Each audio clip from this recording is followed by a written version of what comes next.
Lino cut. Hello, I'm Alex. I'm a research assistant for Swell Petit. Today, I'll teach you how to make a lino cut. First, what is a lino cut? Lino cuts are carvings that you can use to make prints. They were like stamps that you can design yourself and cut out of a material called linoleum. Here are a couple of examples of lino cuts and some prints made using lino cuts. The first step is brainstorming. Think about the prompt: a home, a place to be me, and creating queer joy. Home can be a real place, like your house, or an imaginary place, like a magical treehouse. What places make you feel happy, safe, and like yourself? Can people and pets and things be a home? Is home queer? How can you show this in your art today? I brainstormed by writing down my ideas on a piece of paper. I thought about my family as my home, my pet, the feeling of home, and what it inspires me.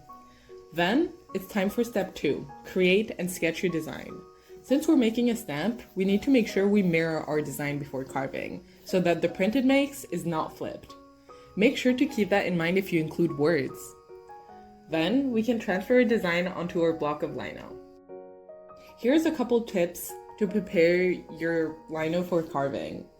My first tip is about staining your lino. Sometimes it can be hard to see where you've carved your lino block and where it is still intact. To make it easier to see if you've carved certain areas, I recommend staining your lino block. That way the lino will be a different color on the untouched layer and the carved layer. I used a little bit of acrylic paint that I spread into a very thin layer with a paper towel. Since my original lino block was beige, and I stained it the surface pink, I know that any pink area is uncarved and any beige area I've carved already.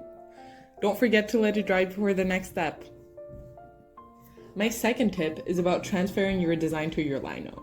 To make sure your design is mirrored properly, you can use parchment paper or tracing paper to trace your sketch with a pencil. Then you can turn the parchment over, put it on top of the lino block, and go over the lines you have traced to make them transfer onto the lino block. You can also use a tool like I did to transfer the design. If you look closely, you can notice that the letters I drew on my lino are mirrored. The third step is preparing to carve. Think about how you want to print your design. Do you want to print it as just the outlines, or do you want to print it with some part colored in? Keep in mind that you carve away at the details that you don't want to show, and you leave the part of the lino that you want to print. I find it helpful to use a thick marker to trace the details I want to print, and I know to avoid those areas when I carve. Step 4. Start carving. Be careful, as the carving tools are very sharp. Make sure you carve away from you and your hands in case you slip. Always make sure the hands you're using to hold your lino is never in the way of your carving tools. Carve away at the background to reveal the details you want to show in your print. Step 5. Finally, time to print. Prepare the surface that you want to print on. Do you want to print on cardstock, on a t-shirt, on a tote bag? You can use an ink pad to use your newly made stamp, but you can also thinly spread acrylic or fabric paint on your stamp using a sponge or a roller.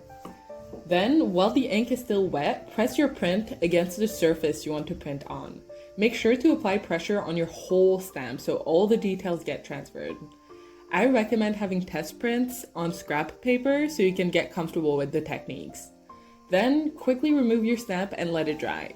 Wash the paint or ink off your lino cut to be able to use it for a long time. It's normal if your stamp doesn't turn out exactly as you're expecting the first time. Just try to identify what you want to do differently and try again.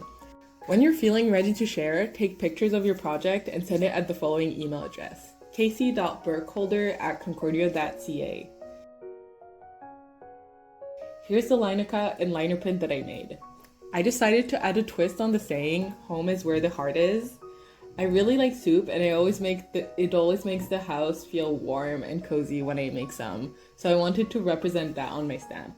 And for a more fun design, I added my cat, whose name is Cilantro, take a bath in a soup bowl. I printed this design on thick paper, but I also printed it on some fabric scraps, and maybe I'll sew it on a tote bag or a t-shirt.